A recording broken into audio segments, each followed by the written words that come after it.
sport comme vous devez l'entendre. Le podcast de Jojo avec Joseph-Antoine Bell.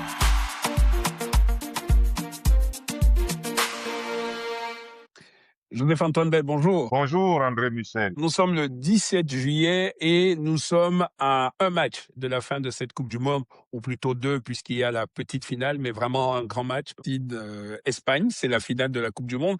De notre point de vue, cependant, on est obligé de commencer par une chose qui fait l'actualité ces derniers jours, le Sénégal, et non pas ce qui s'est passé sur le terrain, élimination en 16e de finale, mais ce qui s'est passé autour. Jojo, vous y avez fait allusion il y a quelques semaines. Vous parliez du non-paiement de la prime de l'entraîneur Pacho, l'ancien entraîneur désormais, qui était un mauvais signe selon vous.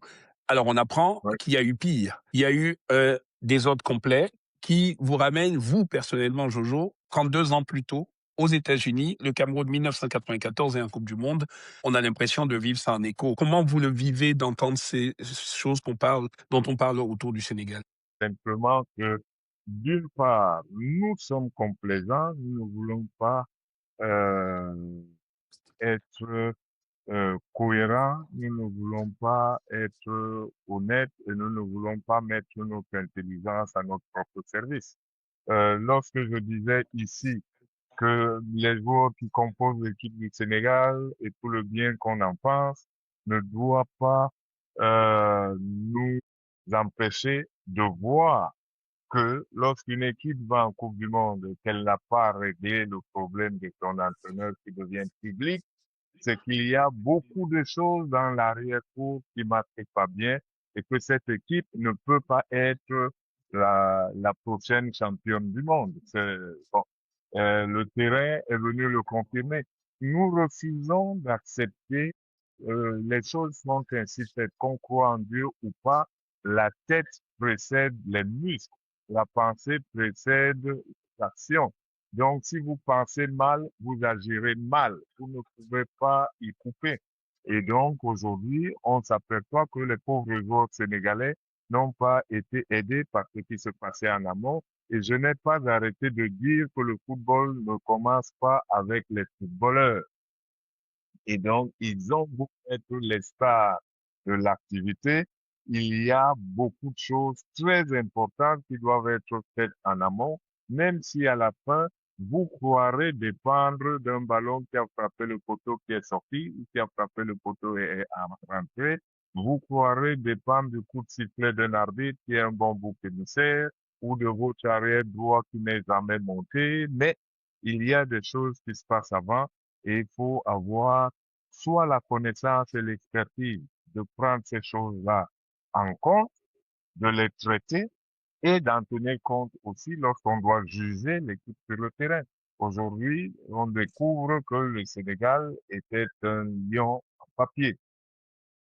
C'est d'autant plus dommage, Jojo, que dans tout ce qu'on entend, il y a des problèmes de logistique, d'une simplicité, d'une banalité qui devraient être réglés bien avant et qui n'ont pas été réglés. Absolument. C'est-à-dire que ce qui est grave et que nous refusons de comprendre, c'est que ce qui se passe avant le terrain est tellement maîtrisable. Ce qui se passe avant le terrain peut s'écrire comme un cahier de charge et on raye chaque ligne lorsque c'est réglé. Ouais. Ça, c'est plus facile à faire. C'est pas difficile. En revanche, ce qui va se passer sur le terrain est beaucoup plus compliqué, beaucoup plus complexe, dépend de beaucoup de sciences. Vous aurez la technique, la tactique, la stratégie, la sociologie, la philosophie, donc la psychologie, vous avez toutes ces choses-là qui, elles, sont beaucoup plus compliquées. Mais comment voulez-vous parler de ça lorsque vous n'avez pas parlé de tout ce qui est plus facile à faire, qui est matériel? Ben oui, des repas des joueurs, de leur transport d'un lieu à un autre, de visas à régler, de choses qui n'ont pas été faites. Enfin, c'est un pays différent sans doute, mais on a l'impression, quand on voit le Sénégal, on a l'impression d'avoir le Cameroun, d'avoir le Nigeria, d'avoir le Togo. Oui, c'est pas, mais les premiers à faire ça sont les Africains eux-mêmes. Ils se considèrent et se proclament frères, et dans les faits, ils sont si frères, si proches les uns des autres, qu'ils se copient beaucoup, mais ils se copient beaucoup malheureusement en mal. Ils ne veulent pas fait procéder à leur propre révolution, qui décident de ne pas copier le voisin dans sa bêtise. Et je dis souvent que le malheur de l'Afrique, c'est qu'à une Coupe du Monde succède une Coupe d'Afrique. C'est-à-dire, la prochaine fois qu'on aura l'occasion de viser les équipes africaines, ce sera lors de matchs entre Africains, donc entre des gens approximatifs où il y aura bien, c'est la compétition, quelqu'un qui gagne, un vestiaire où on chante et où on se croit guéri, où on se croit supérieur, alors qu'on n'a pas progressé du tout. On est entre des gens qui se sont eux-mêmes déclarés des handicapés de la pensée, donc, et de l'organisation. Et il y aura un vainqueur et on va le célébrer. Et Et on en après, vient, ouais, après, ben, on repart à une Coupe du Monde et là, on s'étalonne au niveau mondial et on voit la différence et on pleure et le coup d'après, on revient entre nous. Vous allez voir, c'est bientôt les éliminatoires de la CAN. Donc, on va célébrer des vainqueurs ici, des vainqueurs là, alors que on est en train de jouer entre tous ceux qui ne veulent pas progresser, qui refusent le progrès et qui se comparent entre eux. alors Jojo, tu l'as déjà abordé et c'était notre deuxième point dans ce podcast aujourd'hui, c'était de parler justement de l'état général des performances des sélections africaines à ce mondial. On en a eu 10 et j'allais dire comme d'habitude, mais quand on est chanceux, on en a eu une qui est arrivée en quart de finale, c'est le Maroc, 2 fois de suite. Pour le reste, on s'est presque arrêté presque au même tour que d'habitude, en dépit de l'innovation des équipes à 48. Ou alors, pas beaucoup de choses n'ont bougé, il semble. Ouais, mais André Michel, vous m'amusez bien. J'ai bien dit au départ de cette compétition qu'augmenter le nombre d'équipes ne nous rapprochait pas de la victoire finale. Parce Ouais, que lorsque vous passez de 32, par exemple, à 48, vous avez rajouté des équipes qui, à 32, ne se seraient pas qualifiées. Donc, vous n'avez pas ouais. rajouté de potentiel vainqueur. J'ai essayé d'ouvrir les yeux aux Africains en disant le nombre de pays africains présents augmente l'exposition de l'Afrique, des pays africains, mais n'augmente pas nos chances de remporter la compétition. Ouais. Évidemment, à la fin, rien n'a bougé, les rapports sont les mêmes. On a une équipe qui est allée en quart de finale, euh, et puis c'est tout. Et les autres ont été éliminés en 16e, des 16e qui n'existaient pas auparavant, qui veut dire que si on était resté dans la formule ancienne, nos équipes auraient été éliminées au premier tour. Elles ne seraient pas en huitième de finale. Ouais.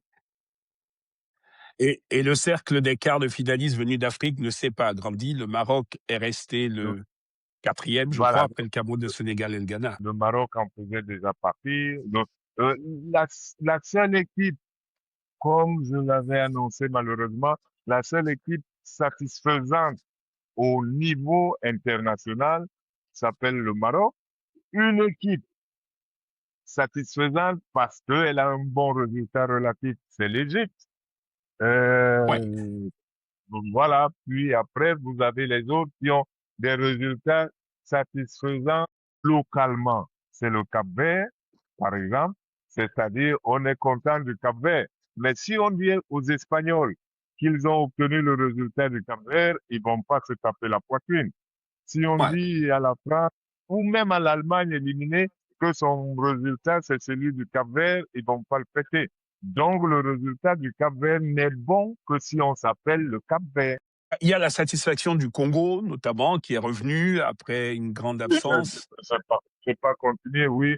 Bon, on a le Congo qui est revenu après une grande absence, qui est satisfait par lui-même et pour lui-même, qui n'est pas une satisfaction internationale, c'est une satisfaction totalement nationale, locale. C'est par rapport à soi-même. On se dit que ce que nous avons fait là est bien, c'est bien, mais ce n'est pas, vous ne pouvez pas inviter le monde à vous fêter. Non, mais bon, c'est très bien. Mais ça, il faut bien, et c'est là le problème, il faut s'inscrire dans une dynamique, c'est-à-dire, est-ce que ça va avoir des lendemains? Et Ouais, comment cela peut-il avoir des lendemains? Voilà, ouais, voilà ce exactement. C'est la qui question reste. qu'on doit se poser, Jojo. Et donc, pour ces fédérations, Oui, celles dont les sélections y étaient et celles dont qui n'y étaient pas pour des fédérations africaines, oui, que doit être oui. la suite?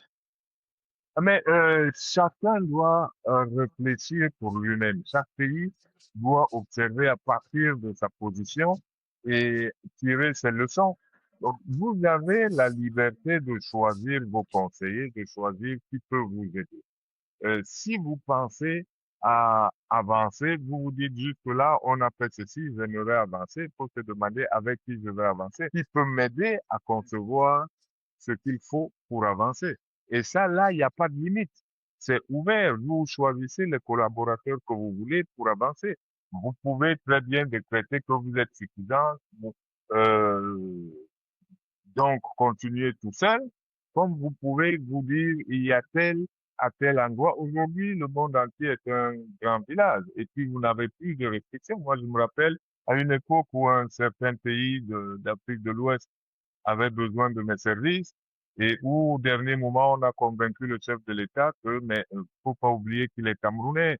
Comment pourra-t-il vraiment nous servir? Et puis, si on doit rencontrer le Cameroun, bon, ben, le jour où le chef de l'État m'a fait cette remarque, j'ai beaucoup souri. Bon, il est chef d'État, je vais pas le contrarier, mais il avait de piètres conseillers. Parce Ouais, que depuis toujours, on a en Afrique, travaillant pour nos pays, des étrangers, mais qui étaient blancs et européens, et on concevait que eux pouvaient le faire. Et, et là, ça voulait dire qu'en plus, ces conseillers ne comprenaient absolument rien au sport.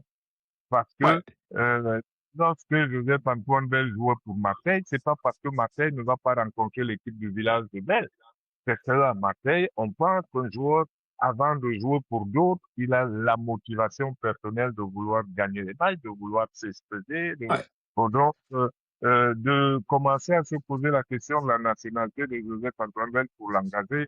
C'est que vous n'avez pas compris, j'ai pas trop discuté, je vais pas essayer de lui prouver que ses conseillers avaient tort et bon. Donc, bref, Ouais. aujourd'hui, je crois qu'il est démontré que vous pouvez vous appuyer sur une expertise d'où qu'elle vienne, pourvu que, et c'est là le problème, c'est qu'au départ, faut pas l'oublier, quel que soit l'erreur que vous commettrez, il faudra, quand on dit bravo, par exemple, à un entraîneur qui réussit, il faut entendre bravo au président qui l'a choisi. De la même manière que quand on dit bravo à un président pour son choix, on dit bravo à son comité exécutif qui l'a validé. Donc, bon, voilà beaucoup de choses que les gens ne prennent pas en compte. Et de la même manière, donc, quand on dit à cet entraîneur qu'est-ce qu'il est nul, il faudrait savoir qu'on vient de dire que le choix présidentiel était très mauvais et que l'approbation du comité était un comité de godillot. Donc, il faut que les gens sachent prendre leurs responsabilités. Et si vous n'avez pas cette finesse vis-à-vis des responsabilités, votre affaire ne marche pas parce que vous vous en remettez à un cerveau. L'entraîneur, le jour où il perd, c'est sa faute à lui tout seul. Il n'y a pas quelqu'un qui Ouais. dit derrière, je prends la responsabilité, c'est moi qui l'avais amené. Et il n'y a pas le comité qui dit, on a notre responsabilité parce qu'on a approuvé. De la même manière que lorsqu'on vient vous dire qu'une fédération est mal gérée, c'est pas la faute du président tout seul, c'est qu'il a un comité de godillons qui ont approuvé des tas de choses qui n'ont jamais relevé. D'ailleurs, d'un point de vue pratique, pour la plupart des fédérations dans le monde, ce qui commence immédiatement après la Coupe du Monde, c'est les championnats. Et dans certains pays, on a des calendriers et on sait où on va. Dans d'autres, ce n'est pas le cas. C'est un énorme problème. Voilà. Oui, exactement.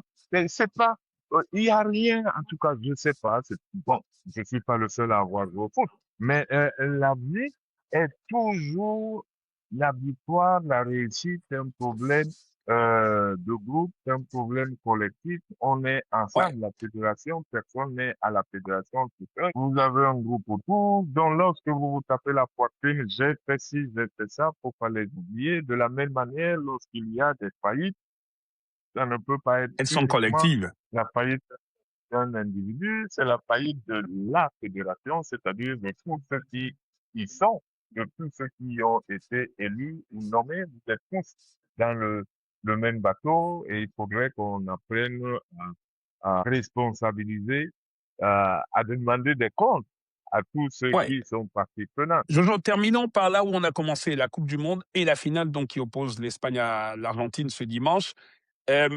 Au final, Jojo, je me souviens, tu disais au début de la Coupe du Monde, il y a ces équipes qui montent en puissance, les grosses équipes qui montent en puissance à mesure que Oui, la Coupe du Monde oui, avance. On a l'impression que les deux finalistes sont le typique même des équipes qui sont montées en puissance et qui finalement arrivent au bon moment en forme.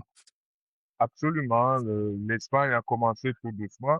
Euh, je disais, le match nul contre le Cap-Vert ne signifiait pas grand-chose. C'était le début de la compétition et on s'aperçoit qu'au 6e match, ils sont beaucoup plus forts qu'au premier, que, Ouais, bon, des joueurs qui étaient arrivés en petite forme parce que blessés ont, la compétition avançant, retrouvé la grande forme.